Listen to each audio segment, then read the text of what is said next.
But the ACLU of Iowa and Planned Parenthood of the North Central states are planning to block this bill from going into effect, filing an injunction in court before Governor Reynolds even signs it. They held a press conference this afternoon explaining why they're moving so quickly.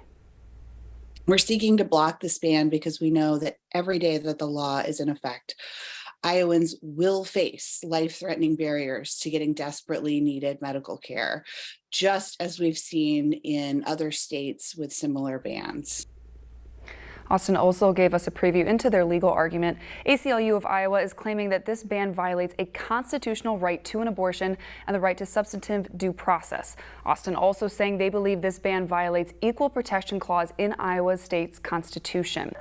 Senate Majority Leader Jack Whitver says he's disappointed that the ACLU and Planned Parenthood are filing this suit, saying that this bill, quote, clearly and unmistakably reflected the will of the legislature, and that he's optimistic that this time the Iowa Supreme Court will find the ban constitutional. There are lots of questions circulating following yesterday's special session about how we got here and what happens next. Today, Local 5 sat down with constitutional law expert Sally Frank, who has been vocal about her opposition to this bill, but we got some clarification on some answers regarding this complicated legal process and what could happen on both sides.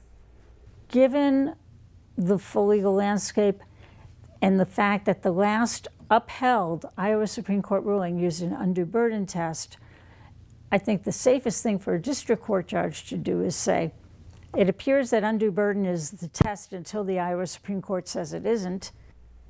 While Frank says there is a possibility that this could get shut down in the district courts, there would still be room for an appeal, which would then leave the bill in the hands of the Supreme Court. Now, Republicans say the Supreme Court ruling led to this special session and weigh in on what they believe we could see moving forward. And that's why we're here. And so I would expect it will go back through the Supreme Court and we'll get a final answer for Iowans on where the Supreme Court stands. Now tonight at 10, Local 5's Dana Searles will continue the conversation as we dig into those next steps, giving us a closer look at what the timeline for this bill could look like and sharing more about both sides of this legal issue. And Governor Reynolds released a statement right after this bill passed saying that she plans to sign it into law this Friday.